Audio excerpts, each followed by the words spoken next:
Phillipsburg did the same thing. You're going to go for $750,000. You were, weren't you? And I wasn't either. I wasn't. Right, exactly. This is interesting. They'll go for it here. Working report. We're trying to put together. Well, How are you? good. How are you? I just remember Jim, that's right. Hey, Jim and I.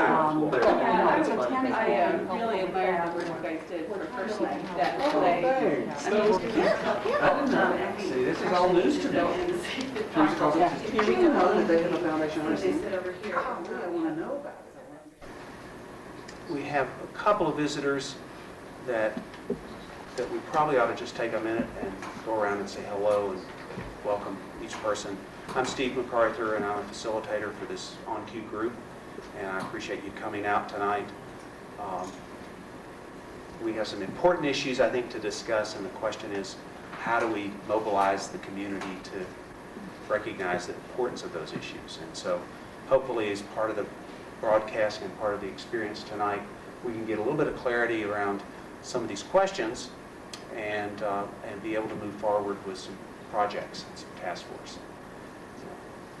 I'm Tammy Elser, and I'm the parent of two children, one at Rattlesnake Middle School and the other one at Mount Jumbo.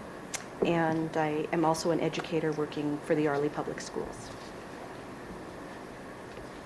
I'm Michael Magone, the superintendent out of Target Range Elementary School District and the parent of 4 children in Missoula County Public Schools, covering Mount Jumbo, Prescott, Rattlesnake, and Hellgate. Thank you. You got 4. I only got 2. So, I'm Larry Johnson, interim superintendent for Missoula. I'm Ford Johnson, and I've been interested in school issues. I'm an ex-teacher. I've been interested in school issues for a long time. I'm Marjorie Palmer. I coordinate family math for District 1. And I'm Janice Dayton. I have an 8th grader at Washington Middle School. I'm Robin Abishouse. I have a kindergartner at Paxton and a 3-year-old who's at home. I'm Tom Casey, a teacher at Rattlesnake. Come on in. Yeah. We're not very formal, yeah. Do you want to introduce yourself? Or I'm Catherine Goodman. I'm a parent of 2 children in the school district, middle school and high school. I'm Teresa Jacobs, and parent of 2 children in the district, one at Washington and one at Sentinel. Some of the issues that we'd like to have in terms of the way we would like to run the process for the next hour and a half is that we'd like to have people listen respectfully, have one person speak at a time. Sometimes even less core members of OnCue mess with that one, but if you find us doing it, somebody just say, hey, time out, one conversation. And that would help us stay on track. If you have questions, please feel free to ask them. No silent disbelief. We'll use a parking lot, and the concept of a parking lot, you see over here on this flip chart, is that if there are issues that you think are important and need to be addressed, there are some Post-it notes over here on the front table. Come over, just mark that question on a Post-it note and post it up there, and we'll make sure that by the end of the time, we'll try to create a mechanism to be able to answer that or at least address it in some way. We'll try to use the parking lot. We'll use 1-minute commercials. Oftentimes, what happens in discussion is that you become impassioned about a particular issue, and on we go, and the meetings will last very long, and people get disinterested. So we'd like to encourage everyone to kind of be thinking about that contribution, and when they have a contribution, don't feel like you have to unload the whole load of hay. It's a way to begin the process, and you don't have to make a complete speech about an issue. We prefer kind of a 1-minute commercial, and then we can have opportunities for really engaging the rest of the folks. We'll poll for agreement, and that's just simply going around, if it's a decision point, so that we have an opportunity to make sure that everyone is aligned with the issues. Hi, come on in. Please participate. Obviously, by coming here tonight, you've done that already, but we would welcome your verbal participation too. Let's attack problems, not people. It's important for us as we begin the process that we maintain a civil discourse in the way we like to work. Active listening, which means listening to understand what the speaker is trying to say, not beginning to develop counterpoints or beginning to say, I've already heard this, the already listening or the out to lunch listening, which we all sometimes do. And let's have some fun with it. Education is a serious issue, and at the same time, I think as adults, we need to create an environment in which we feel energized and not drained. So, I'll just post. anybody have another operating procedure that they would like to add to that? Is that too long or long enough? Reasonably agreed upon? All right. Another thing I'll teach you, fist or five. If you say, we can live with it, let's just see it. Fist means I'm behind it. This means stop, I can't support it. This means, I don't know, I've got slight difference. All right, fist or five, are we okay? We can do that? All right. We're going to recap the budget process here very briefly, and you'll see on the wall a huge kind of display of the whole rollout of what budgeting is what's going to happen in the Missoula school system. There are 7 weeks that we're fast approaching that will have some formative part to them, and there's a meeting on February, I think, Larry, is it the 7th? February 7th. February 7th, that we would encourage you to come and participate. Listen in. Learn what the system is proposing and how things are unfolding. I hope you have great news for us tonight about what that gap is, but we hear these rumors. I don't know. We hope it's not as bad as we first thought it might be. And then we're going to spend the majority of our time, more than the 40 minutes or so that we have left, to be able to discuss in some detail these questions. Those are the ones that we had posted in, I don't know if it made the Missoulian or not, but we sent out invitations, and so these questions, for some of you, are not new. They were developed at a workshop previous to this, saying, how do we begin to engage? All right, questions? Does it seem like a reasonable thing to do? And this is all the talking I'll do. I'll be quiet now. In terms of recapping budget process, I think it's almost self-explanatory in terms of how it's been articulated. The process itself is very difficult to understand and grasp fully, but there are windows.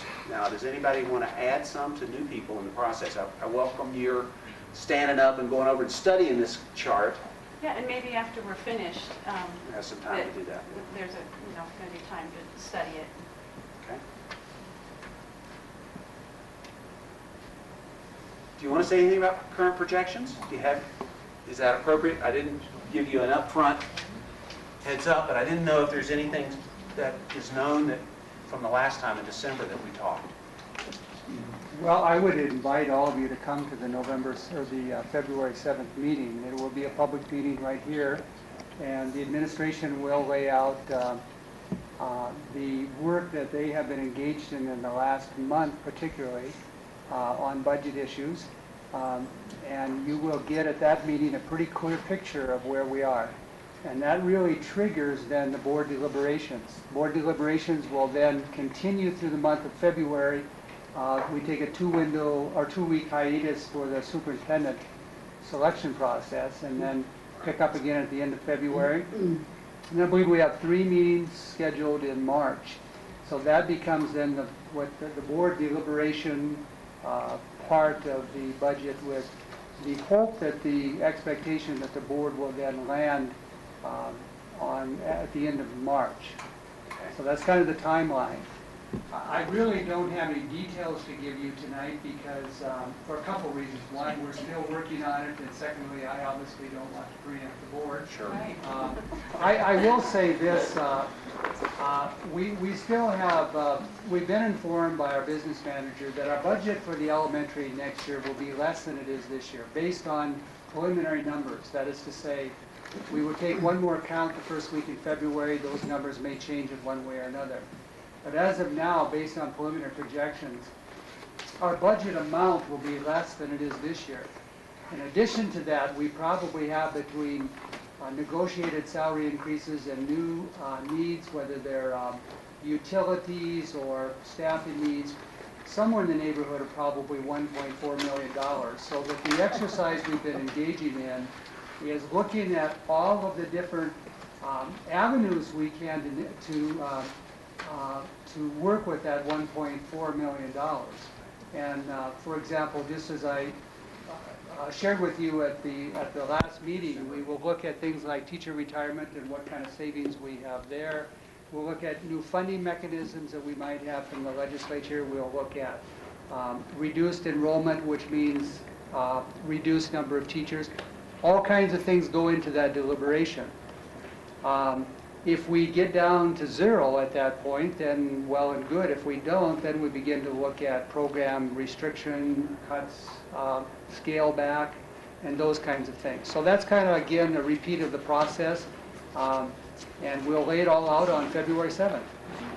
Show up, February 7th. Be there, if you can. Okay, let's get into, are there any questions to Larry at this point? Because I don't want to press this too fast, but, and I apologize for putting you on the spot. I saw that, I saw your face, and made a connection. We're just so curious. That's right. Inquiring minds want to know. There'll be tickets at the door. All right. That's a good way. Special price. Extra special price for folks who are interested. All It's right. $20,000 per person. That's right. Should make up the deficit in no time. We're having way too much fun. This is good. Okay. Are we at a place where we want to move toward looking at the questions? Try to make some decisions. All right, let's start with number 1. And this one, when I first saw it in the thing, I thought, my gosh, whoever's going to show up here is probably going to say yes to this, but I want to be consistent. And the folks who are in development says, are you as a citizen concerned about issues of funding for Missoula schools? All those who are, raise your hand. Okay. Anyone not interested? Okay, I think that one's taken. Oh, okay. Tom. I don't want to be obnoxious, but except for the media, except for the 2 paid guys that sort of have to be here, there are only 3 men in this room. I find that interesting. How comes it is that the mothers and wives are going to lead this issue? Now, I don't want to go any further with it. Yeah, sure, bring something like that. This is what you call taking a hand grenade, toss it in the river. We'll put that on the parking lot. That's okay. But I guess That's an excellent idea. I wish there was more dads here. Yeah. Okay. You know, this is a community-wide problem, and you know. And so part of the issue is how do you harness those dads who are busy Right, with yeah. works and Men, okay. men. Question mark. We are stop having room mothers, for one thing. You have to start having room parents. Of course, we give dad kind of a funny message sometimes with the language. Got to get forward, the language may be different. But I think the point you're raising is a good one, in that involvement in these issues in the education of our children is not an issue of male or female. It's an issue of being a viable citizen and participant in society. And so, why is it? That's a good question. But I don't have that answer. I think Tom's point actually is valid, and not in terms of are you the people here concerned, but part of what I think we want is for more people to be concerned. Yes. And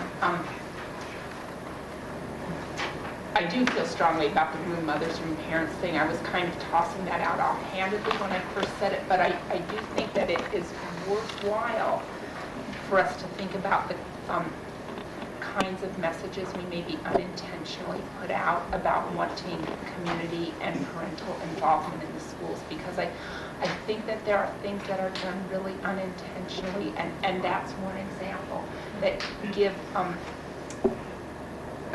what's the word I want? Room monitors. Subconscious. Room moms. Well, I think sometimes there are some subconscious messages put out there that people. And so it might be worthwhile to think about what we can do, just little things that say to the entire community, that we want you, and this is something that pertains to all of us. And I appreciate that astute observation, and then as I look around the room, I'm also seeing most of us are educators, and I think, or affiliated with education in some way. And I think that we need to also broaden our circle to really intentionally invite business people, the medical, other people, those groups also to our discussion, because certainly whether they're parents or not. We're all part of the community. Can I put that, you know, we're not on the question, so I just want to put broad involvement. Kind of So broad involvement. Maybe we'll get this back to this, you know, at the end of the meeting. Broad. Well, that kid's at number 5 here, really. How to harness that kind of discretionary effort in this community. There have been many examples of the community coming together to do wonderful things, and somehow we just haven't gotten that catalyst started that lights people up and says, you know, education's really important. It's important for the success of the society. It's important for Missoula. So I think we can get there. Did we want to ask someone to be a timekeeper so that we can try and get to all the questions That's and a great have idea. 15 minutes at the Would end so that we anybody can... who has a second hand or even just a big hand be willing to play that role for us? I'll be timekeeper. Thank you. And Let's put 10 minutes on each of these, and that would... We're finished with the first one. I know, well, yeah. I But was 10 wondering- minutes on these others? What if we reframe that first question to say, what kind of concerns do you have? Is that, That's better. you know, because yes and no questions don't get us very far. Or jump from 1 to 5 and tie them together now, since that is a concern that we faced quite a bit in this week. So, yeah, this is not a new issue. Right. So the suggestion is being made to kind of reframe this question to say, what are the concerns? Yeah, I can write it. Okay. What are the concerns that we have? Or what kind? And just a comment from the emails that passed around in the last few days from people who were invited to attend this meeting from a broad range of organizations and interests. We did receive quite a few responses saying, we're very interested, we're following your emails, we would like to be there, we have other commitments, other meetings, various reasons why people could not be here, but are definitely active listeners and engaging with us in the process even when they are not here.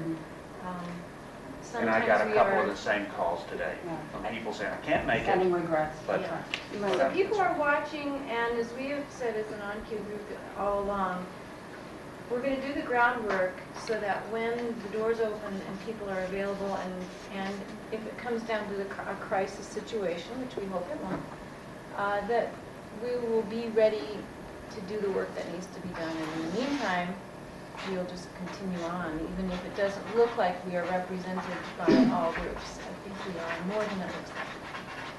is it okay to put about 10 minutes to each of these as a way to help structure our timekeepers' engagement? Okay. And I'm willing to play a role here as a note taker, and I'm going to Okay. use a mind mapping process. It's not going to be a straight line, but if people just want to share their comments, even just 1 or 2 words, I'll just put them up here, and if there are things similar, I'll tie them together. It's kind of a creative way to take notes. Something related to this, and it also goes back to that issue of involvement and participation that concerns me, is that I know that in 2 weeks, immediately after the board and Larry make an announcement about what things are looking like and begin their process of deliberation on this, that this room will be filled with 100 people.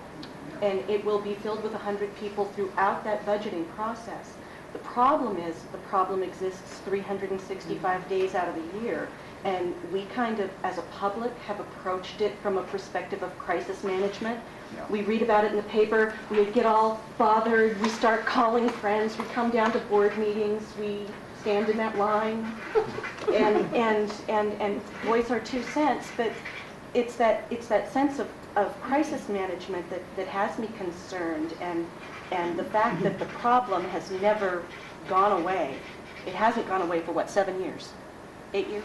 7. At least, 7 years. yeah, 7 years. The problem hasn't gone away, but we behave as if it's gone away once we kind of settle on something that's livable and serviceable for now. And that's what I'm concerned about, is how do we sustain it and get out of this mode of crisis management so that we keep a sustained discourse about this and begin to solve some of the problems. A quick response to why more people aren't here, maybe. And I think sometimes, as you pointed a lot of educators, maybe the business community and the community as a whole is pleased the way the schools are going, they like the way the schools are going, so maybe they're they're happy.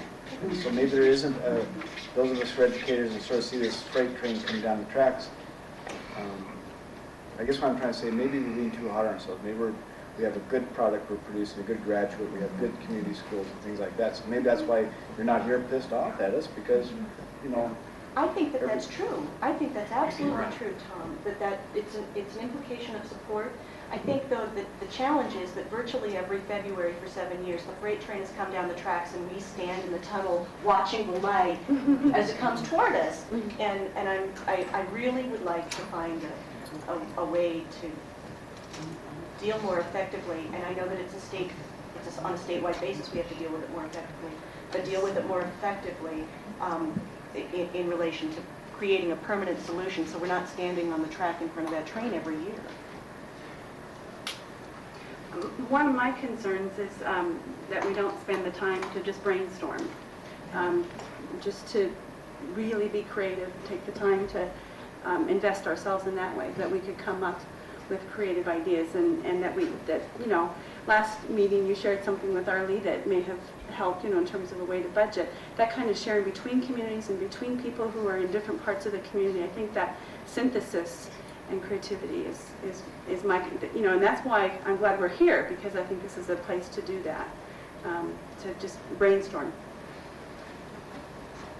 Any other comments around that first question, around concerns?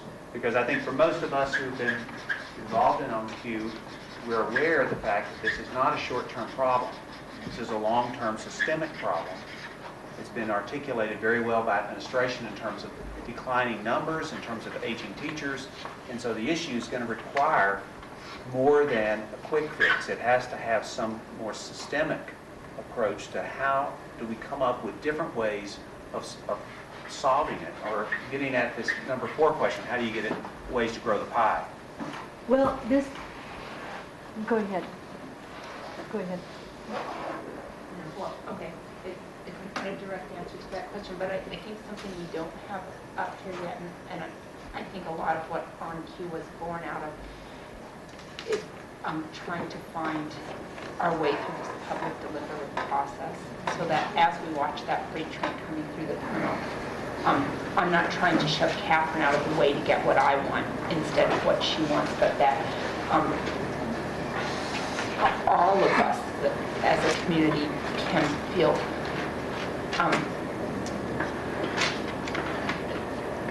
can feel good about the outcome and can feel like we've done the best we've done under the circumstances instead of people being angry. So, you know, I hope that the budget looks better than some of us have anticipated, and I hope that we can find ways to expand the resource pie.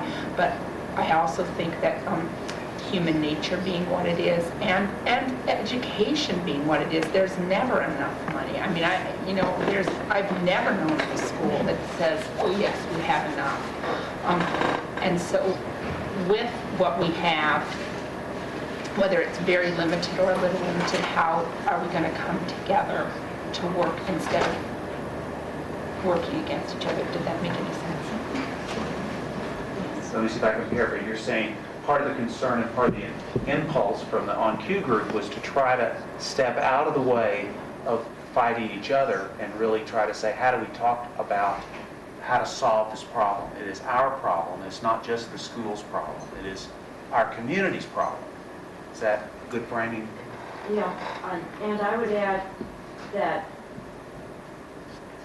to develop a process in which we can develop creative ideas to tackle it rather than simply have people telling their own positions, saying their own positions and not budging. Well, maybe through some Yeah. performing in a sense of behaving, trying to learn new behaviors that we can. The other issue that I wanted to put up was something you'd mentioned, which is the teacher force aging and the challenge of bringing new teachers on board without losing quality. So we do have a very good school system, and it takes quite a while for a teacher to get to professional level. So let me add that one around hope. bringing new teachers on board without losing Yeah, kind of the continuity. yeah.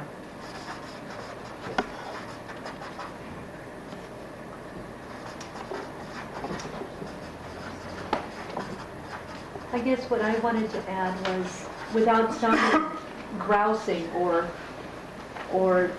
casting any judgment on anyone,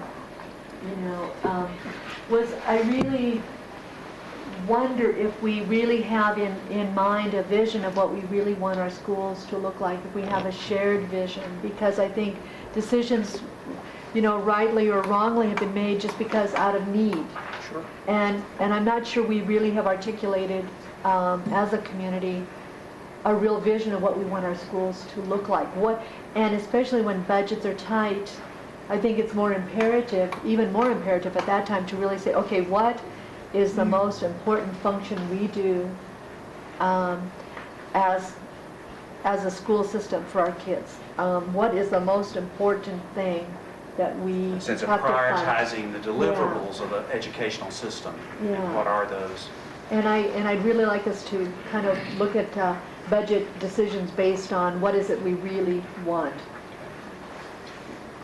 I'm aware that, there's a vision mission statement for Missoula County Public Schools, and one of the documents that we spent time with early on Right next was to kind you. of the citizens' mission and the OnCue vision of course, now, this is the vision for OnCue. It's not necessarily the vision for what the educational process would look like. And I think so more the mission in terms of what we would like to have happen is part of that. There may need to be some more refinement of that, or some recommitment to that. Any other issues, concerns? Maybe just poll the group to make sure everybody's got a chance. Colleen, do you have anything that... Pass. Okay, I just have a question. sure. Do issues of funding involve anything more than there's not enough money? Are there other Oh, issues? yeah, I hope. How it's spent, okay, which is sort of goes to the... How it's spent, and also, I think issues around funding are not just how much, or not the lack of, it seems to me, are there other revenue streams? Are there other ways of creating Right. more funding to Right. grow that pie? Did you have another? No. For me, the only issue is there's not enough money. Not enough money. Yeah, I think it's pretty good. After 7 years of cuts, I think Larry would probably agree too. There may not be enough money. Yep. All right, let's keep going. Any other? Well, we can come back to it too, if... Sure, but I want us to be responsive. Margaret?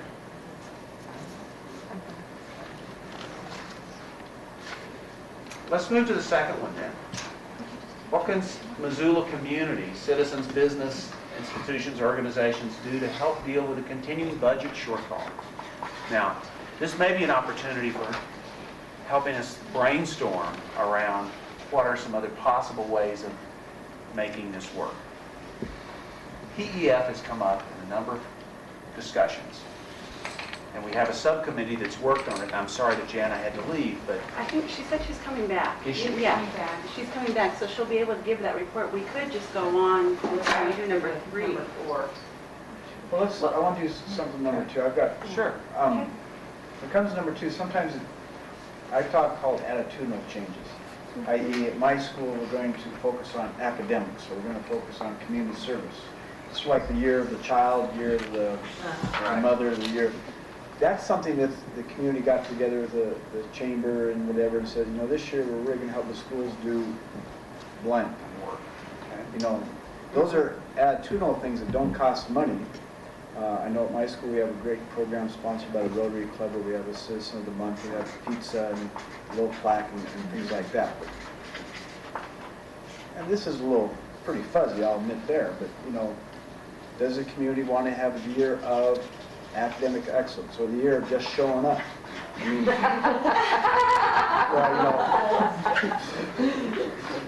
everybody I showing don't up. think, my experience around trying to social change is that you're going to have something a little bit more exciting than just showing up. But I guess That is what we're still I guess I'm trying to trying to say find that that hook. Yeah. those community things, those attitudinal things the community might bite into. Whether volunteerism, sports, you're the band, you're the whatever. Yeah. Well, and I might add that my impression is that there are lots of ways that the community already engages with the schools, Yeah, tremendous. known and unknown, and maybe it would be a great thing for us to do is to compile what some of those things are. And not today, of course, but at some point, and take a poll, what's the community already doing? Where might there be some gaps and interests that we could match up?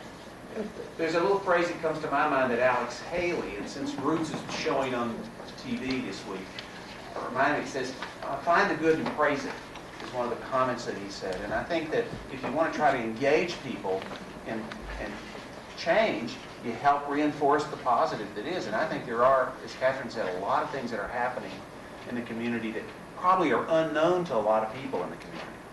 And I don't want to make that sound Pollyannish. I want to make it sound, here's what is going on, and here's what some of the needs are, too. You know, I don't want to dominate, it just dawned on me too, it's sort of off the record a little bit. I think we'd be stunned to realize how much fundraising goes on by selling T-shirts or candy or stuff like that at each individual school. And we'd probably be stunned. We have representatives from PTAs that I think, You know, so, thousands. yeah, it's in the hundreds of thousands. I dare say, I know it's over $100,000. And I wonder, is there any, That's not, that's great. You is know. there ever any attempt to Quantify that? quantify that? You know, when you're writing grants, We you don't always wanna in know. kind. You don't want to know. One of those board really doesn't, one of those members really doesn't want to know. The legislature is likely that they might subtract the amount of money they fund by the amount of money it's raised. Equalization law. I immediately saw laundered money offshore accounts. That's right. It's more like. It's a PTA slush fund. We're doing good on our. I'd like to throw this. out that they didn't Please. have too much trouble raising $5,000 to pay for the 2 goalposts. That was an excellent point. That gets right over to this one. How can we kind of harness that energy? Yeah, we'll just put. And on the original thing, it was like, hey, with this grisly spirit that Missoula has, people said, yeah, well, we're taking care of it. This is important. Visual. That's a visual support. You're being too much help. No, that's a good point. It's not an issue of lack of money, I don't believe. I think it's an issue of not being able to harness it in a way that people want to say, this is important. Well, and I think that's what I meant when I think we really need to bring those people to our table. The professional community, the service club community, to say, the business community, to say, you know, could you, like the Rotary Club, sponsor great going money or award at such and such a school? Or like I got some yardsticks, some dowel sticks from our Coast to Coast or whatever it is called, Ace Hardware. Ace. You know, just for my kids to make measuring sticks with. I mean, there's just so many ways that the community can support us. And we And the can support business them. community, I don't think is at all opposed to supporting the No, educational. I think they just have- The presentation we made at the Community Affairs Group They just, Chamber. you know, they Very just well. have to be asked. So I'll And put requests here and invitations. yeah, Robin? I don't want to put anybody on the spot, and I also don't want to sound like the bucket of cold water, but it seems to me that what we're talking about is also something that has come up this past semester, which is how much are the schools willing to accept from the community the whole advertising in the schools question, and who can we accept money from? Am I ringing bells with everyone? Right. So, you know, one of the things is that when you, now I'm not a big sports person, so I may be getting this a little bit wrong, but you know, when you pay for the goalpost, you get to have your name somewhere fancy. When you give money to Dragon Hollow, you get to have your name somewhere, you know, on one of those pigments or somewhere. So are we comfortable asking Ace Hardware for dowels or for whatever? And are we comfortable having Ace Hardware's name then in the school. You know, Orange Street Food Farm gives, if you go to Orange Street Food Farm and tell them you're a friend of Paxton School, they give some percentage of those sales back to the PTA. And, you know, there aren't big signs out, but, you know, when you come to school the first day, you get a little card that says, you know, shop at Orange Street Food Farm, and this is why. And you know what? It worked for us. We shop at Orange Street Food Farm more than we used to because I like that whole community piece. It is a public school. Businesses are part of the public. They're not any more important, but they're also not. But isn't the board also isn't somewhere on like the list of things to get to review how much money is coming in and whether or not that, like, I don't want to open up a bigger can of worms than I've already opened. You know, just to clarify where I'm coming from on that is I'm not expecting them to want huge notoriety or huge advertising from it, and I don't know that, you know, that is even what they want. So I guess, but I honor what you're saying because I do not want commercialism in the schools. I mean, I do not want. Well, I'm not sure what I'm saying. I'm just trying to point out. I mean, I think But the part of issue why you're it's saying- easier to raise football money. Right. How can we harness the power of the community, or the original question, which was half the Grizzly Spirit one? Right. It seems to me that there needs to be a discussion around what is that comfort level between Yeah. commercialization and cooperation. Yeah. And in a sense, there's a vested interest in the success of the school system for the community, for the business community, as well as for all the interested parties. They have a vested interest. Now, the question is, how do you do that in a way that doesn't distort education? We're not talking about Channel 1 in the area of the country that I came from. It's a very valid point because it's already come up in school board meetings. Yes. Well, It's that, very subject to such very valid. I would have thought of it if it hadn't come up. I don't Well, think, but in that case, it was a corporation doing a national, you know, promotion and PR campaign, and, you know, that was the concern of that. You know, That's a good issue to when market it on. comes right down to it, those issues associated with the commercialization of school and are we getting away from what our mission is and all of that stuff, those are solved by a really, really clear and articulated, very long, with intermediate and long-range elements, strategic plan that's specific enough to lead to actual budget associated decisions. It's very, very focused. And I also think that they're resolved more frequently at the policy level. And I think that strategic planning piece is where the clarity comes in. That's where the ability to really utilize a PEF is engaged. That's where all of those opportunities become viable. Otherwise, I mean, a PEF is a wonderful thing unless it's guiding you away from your mission. If it's guiding you to do something that's not what you're supposed to do, a PEF is rotten. A television in the classroom can be a wonderful thing unless it's advertising Coca-Cola every day. The other thing about that, I was thinking about, maybe it's because we're in a larger community, but maybe the community, the word community is what you're thinking about. I guess what I'm trying to say, we served food at McDonald's, we got some of the profit this year. But it was really neat because it was our community McDonald's.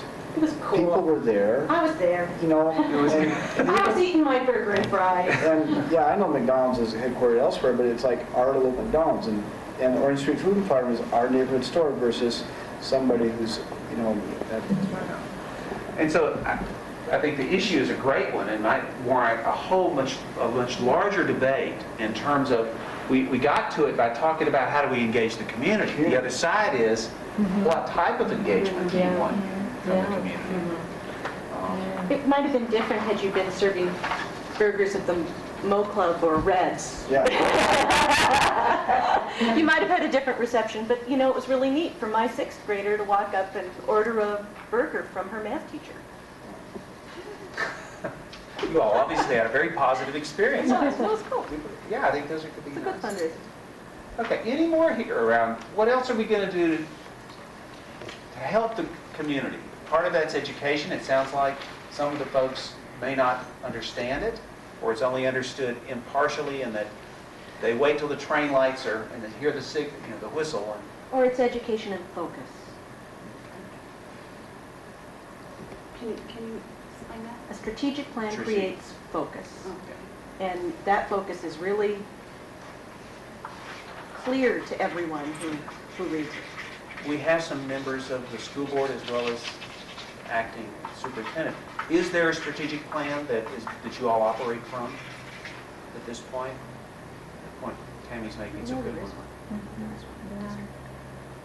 For Missoula County, is there Because we don't, like a 1 or 5 or 10 on any of that? Do we know What it? do you mean, like long-term vision, short-term goals? Yeah, or is that what you mean by That it strategic? is, but you know, for me, it always gets down, it gets all the way down through to, and filters down to the bottom of the budgeting process. And what ends up happening then is the public looks down, can see the strategic plan, can see the budgeting process, and looks down and goes, oh, there's not enough money to do that. Well, let's dump more in, or find another way of funding it, or let's endow 3 of these positions. if there's a Or- commitment to that plan, is If what they you're know, saying, if they, it's their if they plan. understand the relationship Yeah. between the esoteric stuff at the top and the absolute details at the bottom that say we have $2,750 for this and $397,000 for this, and it's the relationship between the two that has to be clearly articulated for me as a person from the public to go, there's a $56,000 gap in the thing I treasure, I'm going to raise funds for that. I'm going to devote money to that. So is a strategic plan somewhere between your vision and mission statement and your budget bottom line? And it involves a lot of long-term detail and long-term commitment. The problem is it can't be a strategic plan for this year. You know, what Right. was it? It was class size, we're going to keep class sizes small. Strategic plan for this year, and then next year's things we're going to do, and the year after's thing. And I know that the board here is kept to a strong strategic focus, but You're really questioning, as one mechanism to engage the community, do we have an articulated plan that can be communicated to the community so that they begin to understand how funds are deployed and where shortfalls are? Is that what I'm hearing? it is. It's got to do with the communication factor, but it actually is also, you know, that I can read it. I'm willing to read it, but I don't necessarily see the connection between what I see down here when we get into the scrap meat that is the budgeting process and the thing up here. Well, it gets down here, and we lose sight of all this up here, and the connections between the two aren't clear. Thank you. I'm losing my name. I'm talking so much with my hands. And so Robin?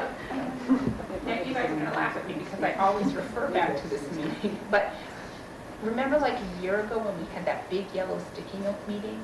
It seems to me that part of what you're talking about, Tammy, is taking everybody through that same process. We didn't go all the way through it, but it's what helped us begin to develop the citizens' mission statement. And we started out with everybody who was there writing on these yellow sticky notes what was, I don't remember the first question now, but what constitutes a quality school? yeah, or what our goals were for what you students have or to something have like that. there. And then we were going to do it in levels. And so the first levels were these broad things. And then the second level, and we never did this step of the process, was what did we need in the schools to help do that. And when I came, that was my very first meeting. When I came, I still thought that we were like working on how we were going to increase the pie, increase the budget. And I thought that we were working backward or whatever, working through that process so that we could more articulately say to the legislature, we need money and this is why, which is exactly what I'm hearing you say now. So it's not just we need money because we haven't got enough, but we need money because this is what we're trying to do. This is our big picture. This is how it breaks down in details. And this is what it means if we're missing that $50,000. And whatever. It's those relationships that are really important, and there's another thing that I just forgot. I lost my train of thought, but it was an important type. It was articulated very clearly at that meeting by a gentleman who was here, who's a neighbor of mine named Joe. And one of the things that he said is, it relates back to the notion of feeling like it's always in crisis, is the sense of of long-rangeness within the thinking. Can a kindergartner stand in their kindergarten shoes and anticipate what things will be like for them in 5th grade and then in 8th grade and then in high school, and have a sense of continuity between those things? And are we committed to try to maintain whatever that vision that they see when they stand in their kindergarten shoes is? 2 minutes. See, Okay, That's it. got a 2-minute warning on our 10, that's good. All right. my initial understanding of going through that process and talking about public deliberative process was that when we got down to the bottom and we were missing $50,000, it wouldn't be, I want my neighborhood school, well, I want fine arts, but we're missing $50,000, here's our vision, what compromises can we make? But now tonight, I'm hearing us suggest something else, which is if we can get enough people, the right people, whatever, to understand that whole thing, it's not just how can we compromise, but it's how can we make it up? It's synergy. It's Yeah, figuring that's out my how vote. all the I'm an pieces come into place. I really do believe that. It's how all the pieces come into place. Not that everyone gets everything. Can I also say about the people who are here at the table is, even though I'm a teacher, I'm in another district, I really want to hear what the teachers have to say too, and I don't know how to get more of, how can we bring them to help us process this? I mean, because they're, what's that? Yeah. I think Lucia had, from the Kettering Institute, had a very wise thing to say. She said, if the people can't come here, then we have to create mechanisms of going to them. And I think from the last kind of core meeting, there was a sense that I had from at least from the school board members there who's saying, we would love to have that information. We would love to be informed so that we can make better decisions in our deliberative process. OnCue is not to replace the school board. That's not our job. Our job is, it seems to me, is as interested parts of the community is to somehow help create a supportive environment in which the bad decisions that you've been faced with these last 7 years can be somehow, you can have other options, or at least you have a clear sense of how to prioritize those options. And I like what Tammy said about the...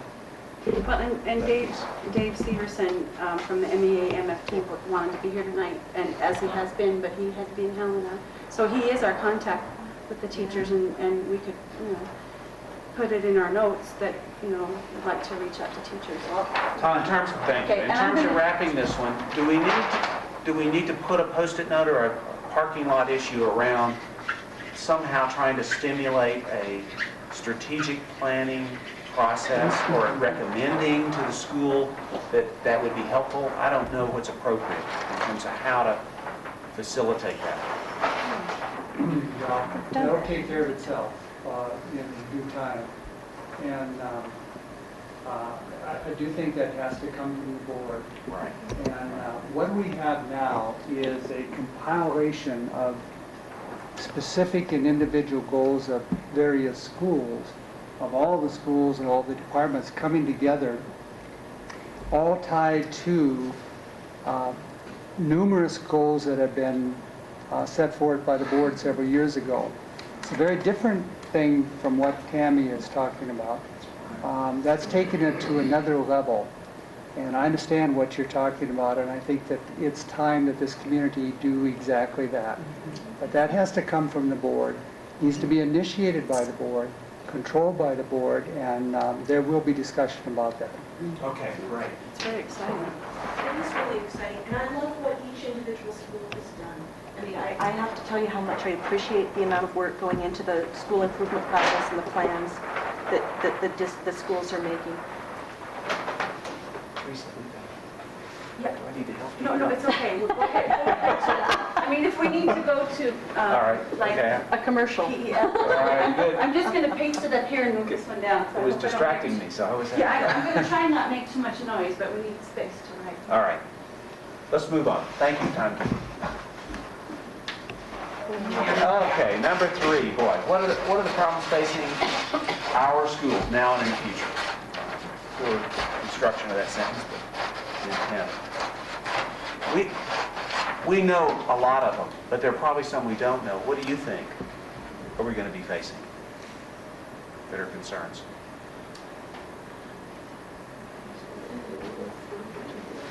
like we've done this, and I get We concerned did. that we have to remember what we did, Yeah.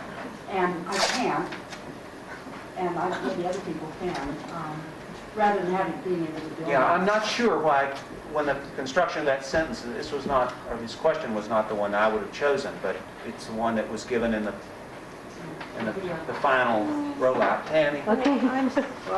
1 minute commercial, it's okay. I told Diane that I should just sit on my hands, because if I did, I wouldn't talk, because I can't talk without them. I don't have the capability of doing that. One of the challenges that I see is that and it's continuing, and it's been ongoing for many years, as the resources become thinner and thinner and are spread thinner and thinner, each school has their own little strategic plan associated with their school improvement process. And one of the things that happens is that breaks down into a form of competition. And that is a problem facing our schools, competition between schools for resources.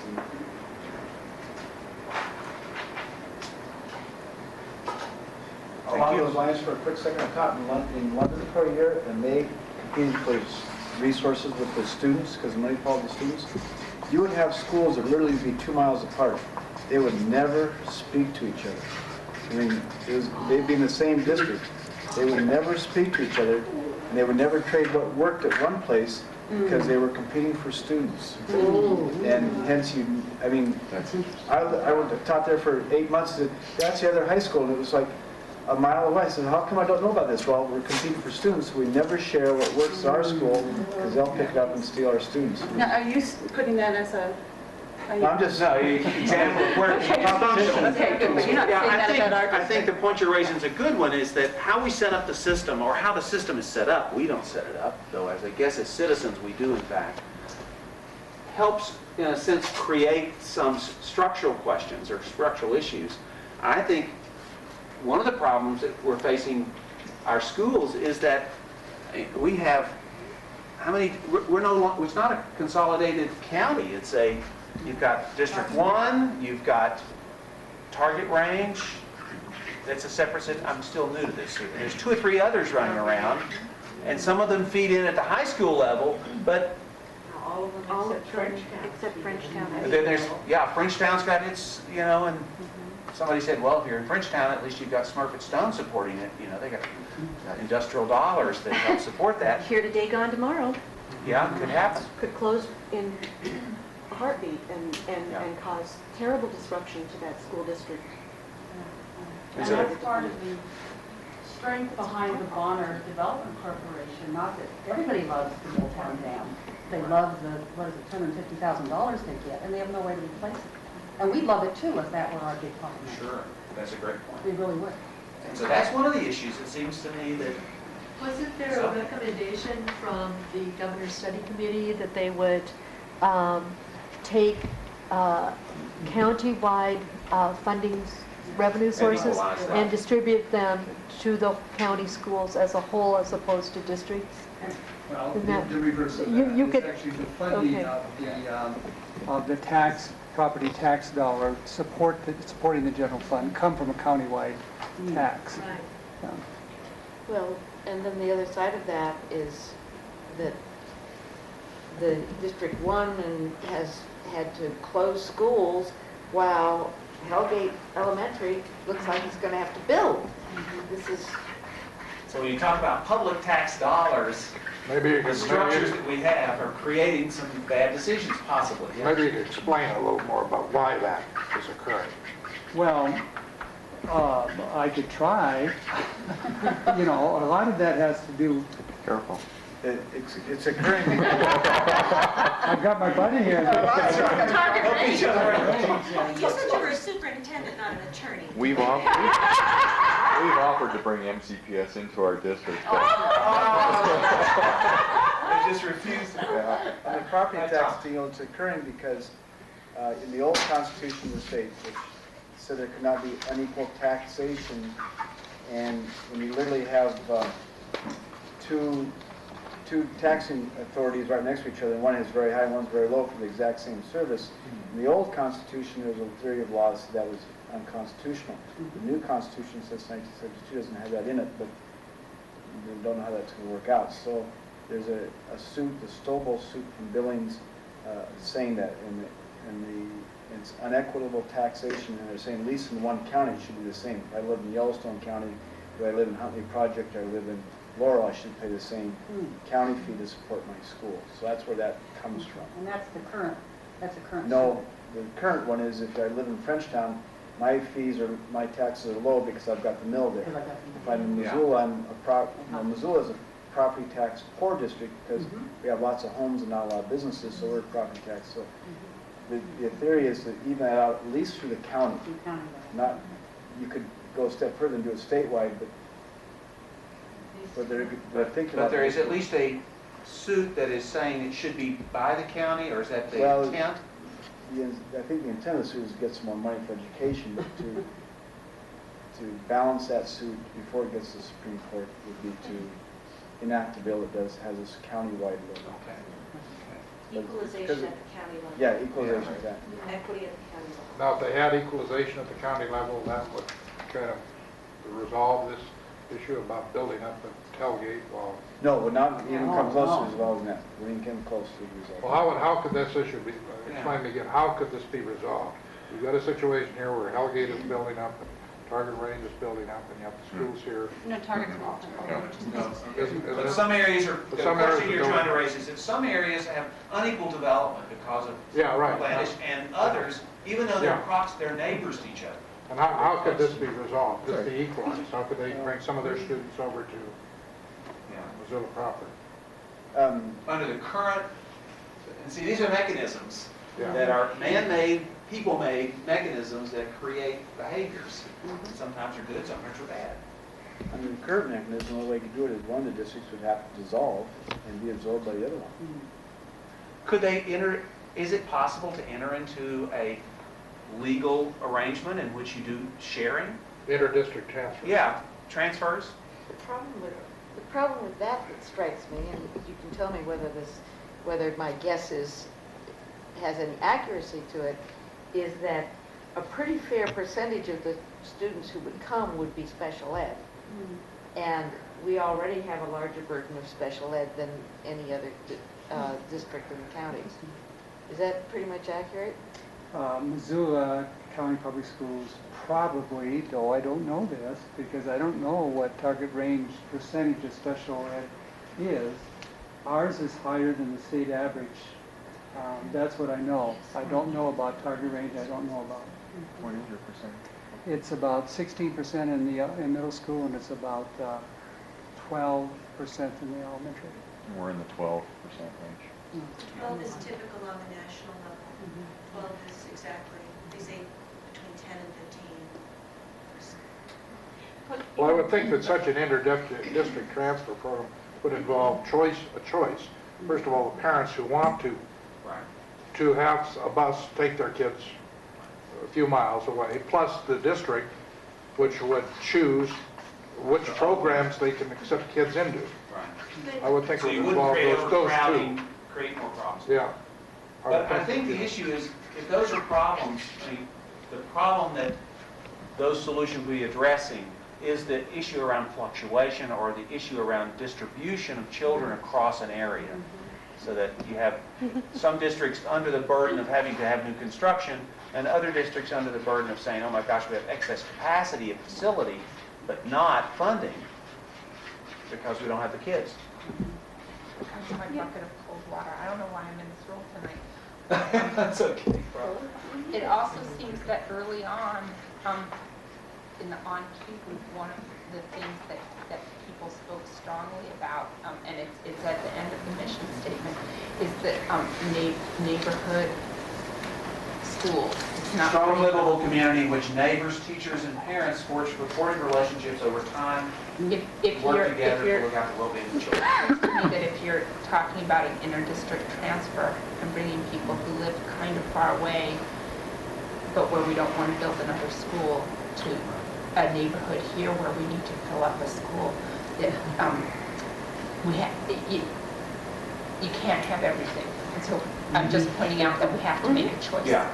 And new developments often expect there will be a school right next door. Even if there isn't, you But can't. again, we're talking about choice.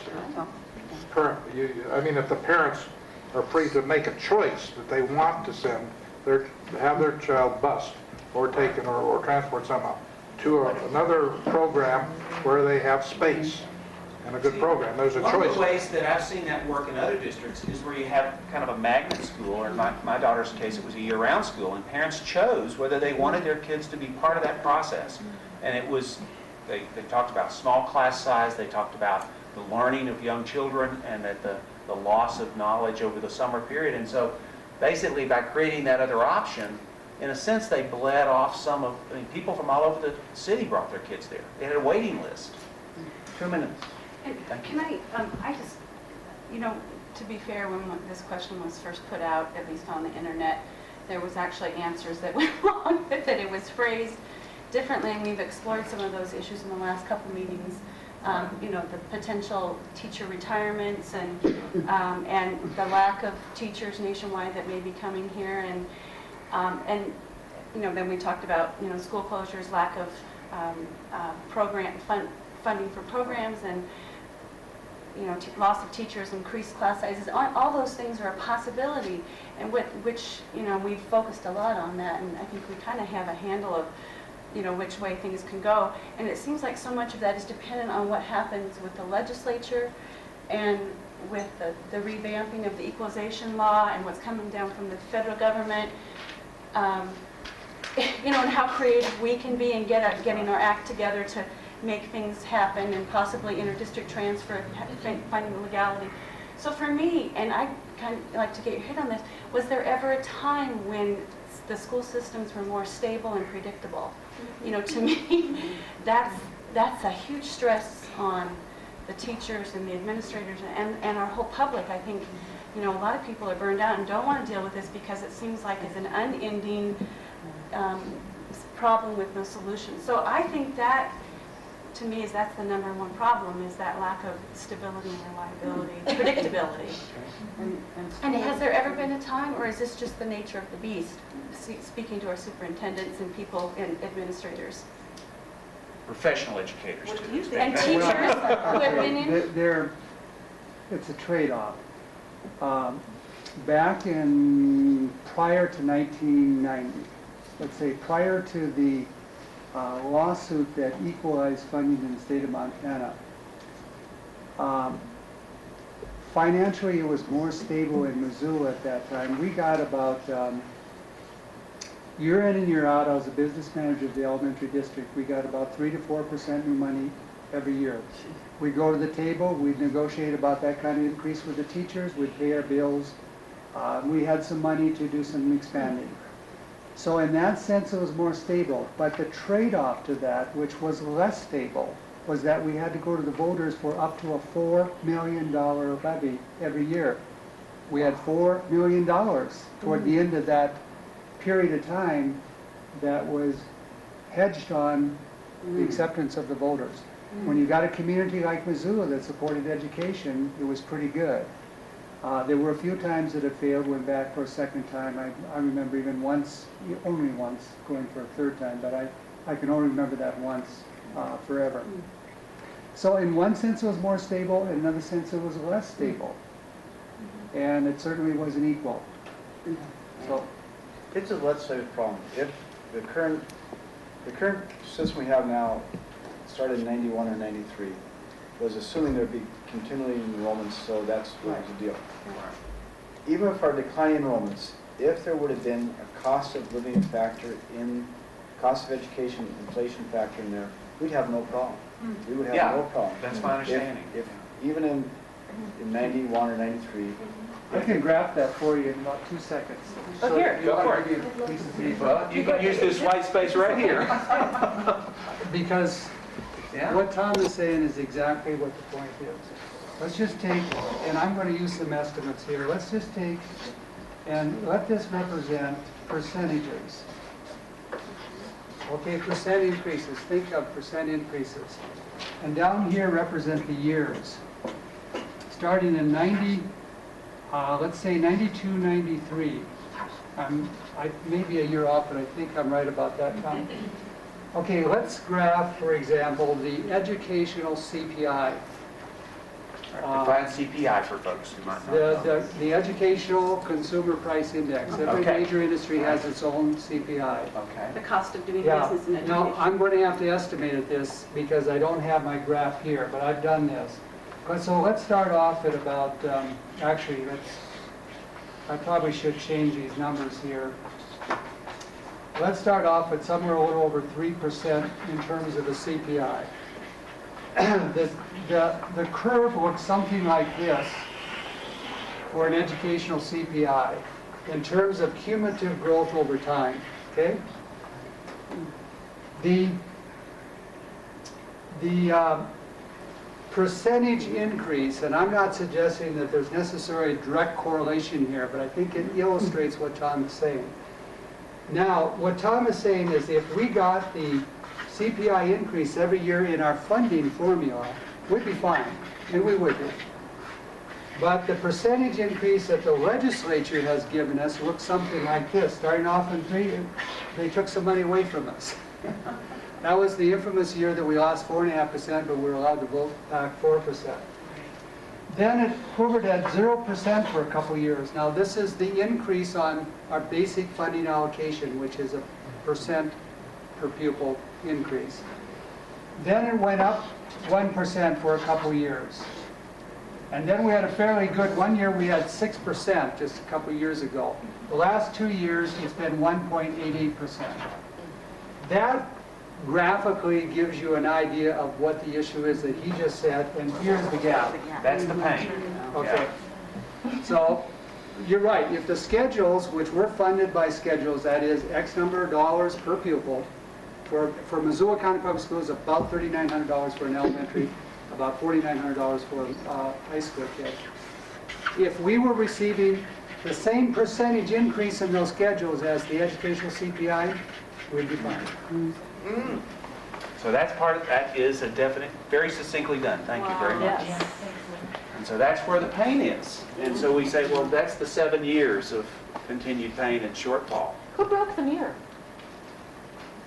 Who do we want to blame? Is it 7 years scapegoating? of Here we bad go. luck has occurred. 101. Somebody broke the mirror. So it looks like we only have about 15 minutes to go into the PEF report and leave time to plan for next time. Okay, let's do that. Yeah. Well, how can we expand the pie was the question. And one of the answers, and I'm really glad you're here, because I wanted to hear how had some success stories around the PEF, Public Education Foundation. So what can we say? Is that one viable way? Other communities, including obviously Target Range, have active PEFs, public education funds or foundations, that expand the pie somewhat, and those vary a lot. And one of the things OnCue's been doing is trying to document them, so we're about to call Target Range up and find out more. We have Our League, because Tammy works with the Our League, Friends of Our League Foundation. Some outside of the state, greater Cleveland Heights and Omaha have had successful 20-year foundations. Victor started one with a grant. A couple of things about PEFs. They tend to get kicked off and they're successful if there's a lot of grassroots support, everybody hears about it, it's a good oomph at the beginning, and at least most of them seem to get some big initial seed money donation. They don't just grow with bake sales.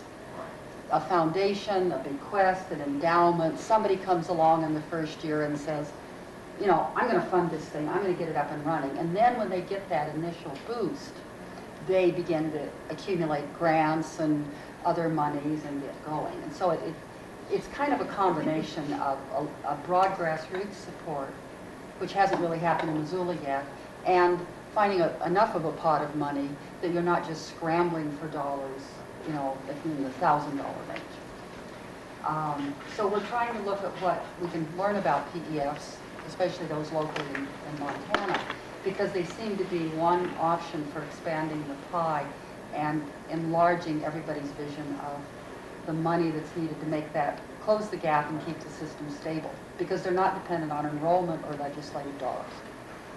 And that's kind of the PEF story. One of the things I like about the notion is that all the other things that we've talked about getting money, is either bits and pieces, or it's somebody else's responsibility. And PEF is our responsibility. And I think without everybody taking some ownership, it doesn't work. And the PEF that has started within the Missoula School District 1 has been inactive, and I think it's partly because it may not have started with a broad community awareness that existed, and so there was no energy to activate it, because it takes a lot of energy, and so it's kind of dumped.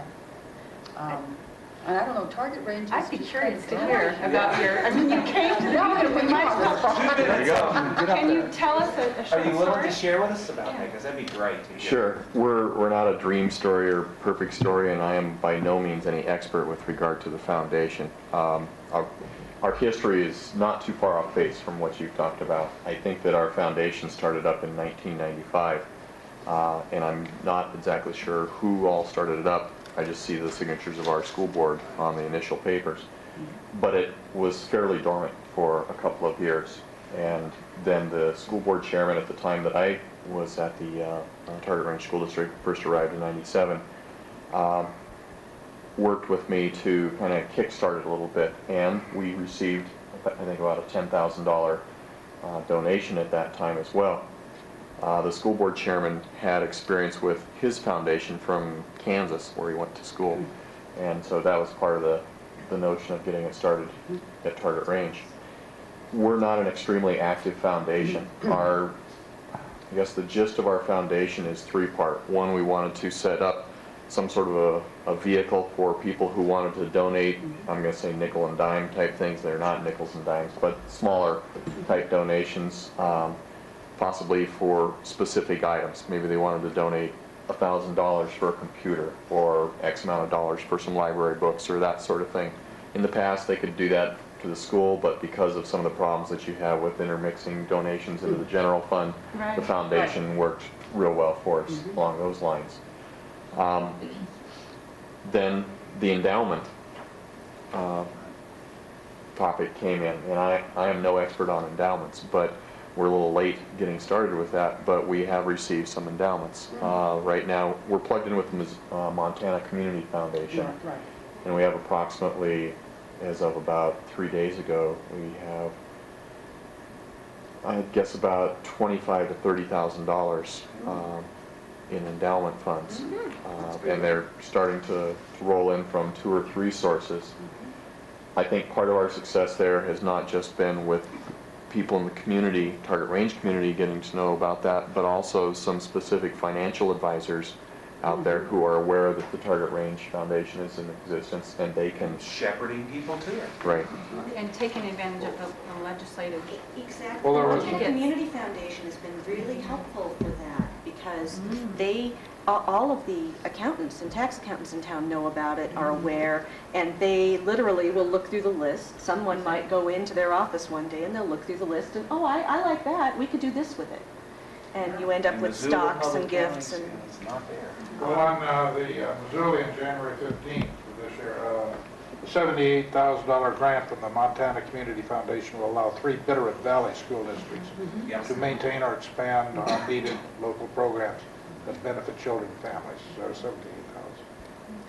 Excuse us, we kind of ran over you there, So, but excitement got the better of us. So essentially we get 3 types of gifts, I'm going to call them, coming in. One are designated for specific things that immediately go to that item, and they're not endowments. Then we have endowment funds that are not specified. They're just in there, and we're letting that build up, hoping to utilize the principal or the interest off the principal at some point in time. And then there are some endowments that are specific to particular needs. For example, we just received a $10,000 one this last week that is dedicated toward providing a foreign language teacher down the road here for the school. So we're starting to grow, but part of the struggle that we're having is we're not dormant, but there's not much action going on. Once in a while you'll get those designated items coming through and we send it to the library for a computer or whatever it is. But we're letting the principal both in the endowment as well as our D.A. Davidson account grow. So we can utilize the interest, and that's taken some time. So we have a meeting actually scheduled for the 28th where we need to sit down and say, we can't wait too long to start making some donations off of interest or something. Otherwise, the word's going to die, and people are going to see the money going in, but nothing coming out. So that's something we're going to struggle with.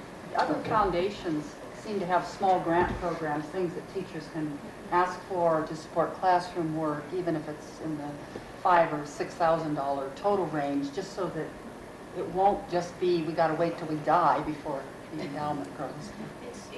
We do like, the things that people request are within the $200 to $600 range, and they range from anything from performances. A teacher might request money to bring in a dance performance or some special activity that would involve the whole school, to mini blinds. We gave a $30 grant to a teacher for mini blinds, and we got this lovely letter from the kids.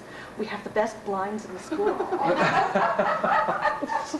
Colleen, did you want to answer the? So who approves, like, the request then? Is there a board that, is it your school board that, or a board for? We have two boards. We have a foundation board, Yeah. and it consists of 2 community members, a board representative, which could be a board member of the school board, or somebody they appoint, a teacher, and then an administrator. So a 5-person board. Anything that plugs into the school, however, needs to have the approval of the school board before it can come in. And So one it's a thing, two-stage kind of a board approvals process. Okay. one thing I do want to emphasize, it takes movers and shakers in the community to keep it rolling. We haven't been real successful there. We've got some good people on the board, but they have awfully busy lives, and honestly, I think we've met maybe 3 or 4 times during the year. We're not a big fundraising group from that standpoint, and it can't be your school personnel, your superintendent or your principal or whomever that keeps that rolling. We can help, but it takes a lot of time. And I think, honestly, it needs to be a grassroots, people that come together and want to keep it rolling. Long-term goals and some parameters with regard to where you want that money to be, I think, are very important, because you're going to get some strange requests, high demands, low demands, some political pressure to put that donation here, and you need to really look at your objectives and stick to those. Otherwise, the money will be gone. Thank you very much for sharing it. Yes. Is there time, and is it appropriate just to give a 1-minute report on venturing to the question to the I think Missoula most of 2000? us have seen Dan's account. But for the public No, that we will be will. watching. So I'm going to redo this, Oh, good. okay, for everybody who hasn't seen it. Dan Bucks talked to Mike McAnally about our coming in to kind of brief him on OnCue, particularly to talk to Mike about the Celebrate Missoula Foundation, which the Missoulian has launched, because it is a community, it's the only community foundation in Missoula designed to raise money, create an endowment, and fund worthwhile projects. And we raised the issue with him. Margie was there, and Dan and I, we were the only ones available on Monday, to ask if the community foundation would be an umbrella for fundraising to help us see if we could expand the pie in the immediate future, while we waited to see if the chartered PEF was going to get its act together or not, because we don't know what else to do. And Mike is willing to entertain the Celebrate Missoula Foundation as a kind of umbrella. We tried to make clear we were not asking for the little money they've already raised, which they already have a program to designate, but if other people wanted to start a fundraiser, one of the board members wants to do a summer fundraiser for the schools, this would be a way to raise the money, designate it, have a foundation that then the schools could make use of the money. And so there's a lot of details to be worked out. But it's an existing foundation, it's a 501c3. It's going to be around for a while. It might serve the purpose of having something we don't have to go create. That's an option. And Mike said that he would speak to the foundation board about it. And that's as much as any of us. So that's as far as it's gone. And there's also the possibility of having OnCue website as a part of the Missoulian. That's still. Yes, and he's willing to talk to you about that. Yeah, and their webmasters received it, so he just hasn't. Great. That's, So you those gotta are- celebrate successes, little steps, that's real good, Mary. The other aspect of it, and we've talked several times about, in various meetings, about the OnCue, is it just Missoula County Public Schools, or do we want to be a broader organization? And the Missoulian Foundation, or the Celebrate Missoula Foundation, really is larger than District 1. It's Greater Missoula. Greater It's Greater Missoula.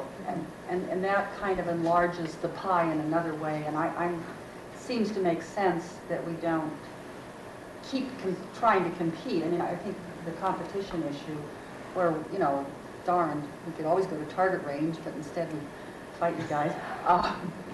Any way we can think of that we can really enlarge the pie seems really promising.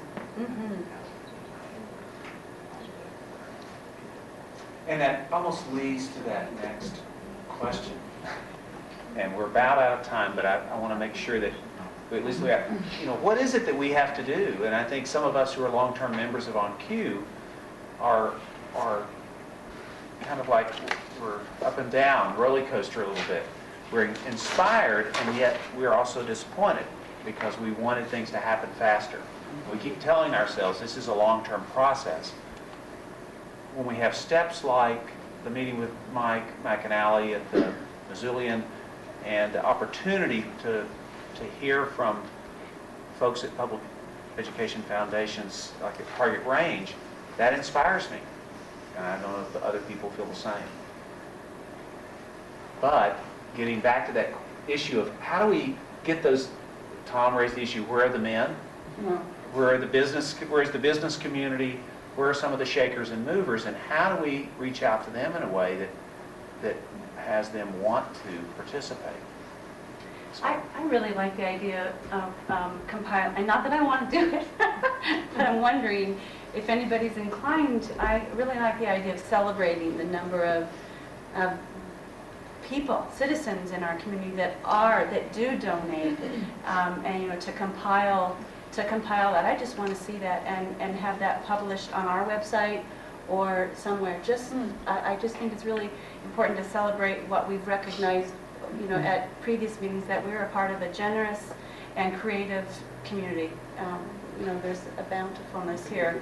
well, that's a specific request. Does anybody want to say, hey, Missoulian will do that for us. But some of it's so will they? Or are you being might be- sarcastic? They probably would help, but there has to be a person whose energy's committed. It's a Journalism school. Oh, let's ask, yeah, because I think it's a real grassroots. I mean, you're going to have to go in and talk to the PTAs.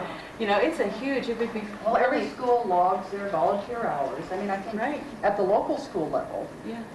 principals and Right. that really know what's going on, but It would it's be- not something that probably gets as centralized as it could be, because they don't need it. They just need to have volunteers at Yeah, Russell. Colleen's got one over here. Oh, no, I was just going to say, that's going to be a monumental task, because, if you look at, like, my daughter's going to be going to the symphony, well, it's discount tickets for the symphony and the or the Wildlife Film Festival, and discount tickets for that, and the Nutcracker, and all those different organizations that offer, Yeah, and they I can't support. even imagine how you'd begin to get a tally on it. It's unbelievable. I think we That'd be a have to great extremely insert. How Missoula does support is a way to help people recognize it. And maybe. Do I hear a name of anyone who says, yes, that's inspired me, I want to do it? I'd like to suggest we put it in the parking lot for OnCue to discuss at our next panel Okay. meeting, how we want to do that. We need someone from the schools who would help us navigate the schools, someone from the Missoulian who would help us navigate that end, and I think we can do it. Okay. But I don't think it's public. I think it's a great idea, too. It's our interest is what we should pursue. Any other suggestions around this one?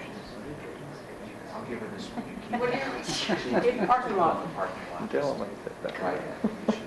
Compile.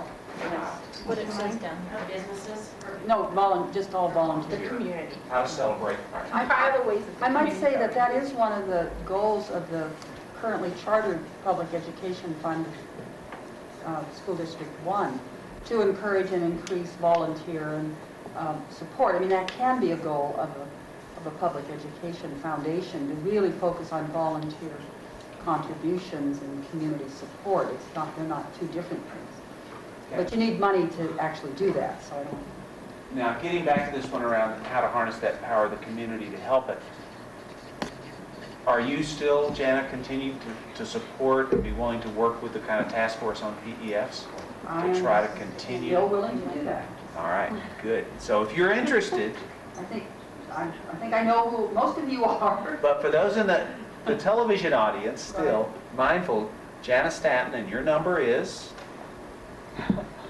How else are we going to reach out?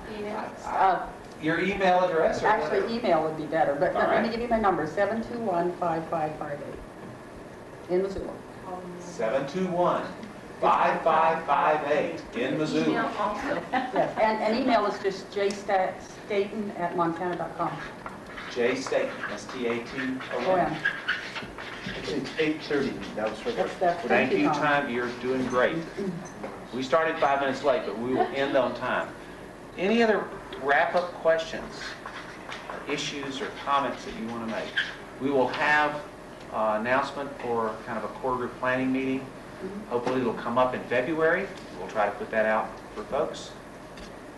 You may call me, Steve MacArthur, at 251-5965 if you're interested in participating in that or would like to have the date of the next meeting.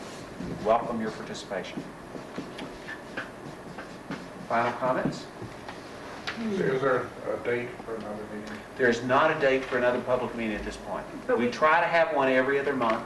We tend to do it, around the 20, I can't, is it 21st or 24th of February? We could Okay. end Shoot up, for but that. we will call Steve if you don't see We'll try him to in put the that news. out in the Missoulian and in the Independent so that it can be And made. if people want to get on our listserv so that they can receive meeting notices and so forth and exciting news, they can send their email to Catherine Goodman.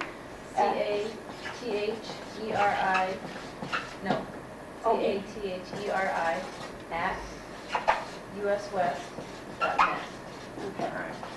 And the next important meeting, though, is February 7th, right here, Thank to you. hear the administration's recommendations to the school board for the upcoming budget year.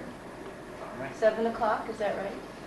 6 o'clock. 6 o'clock. Oh, bring your packed lunch. So 6 o'clock on the 7th. 6 o'clock, Right okay. here, MCPS Okay. Business Building. And you can feast on the numbers. Feast. Oh, yay. Thank you. Thank you all very much. I Thank you, appreciate it.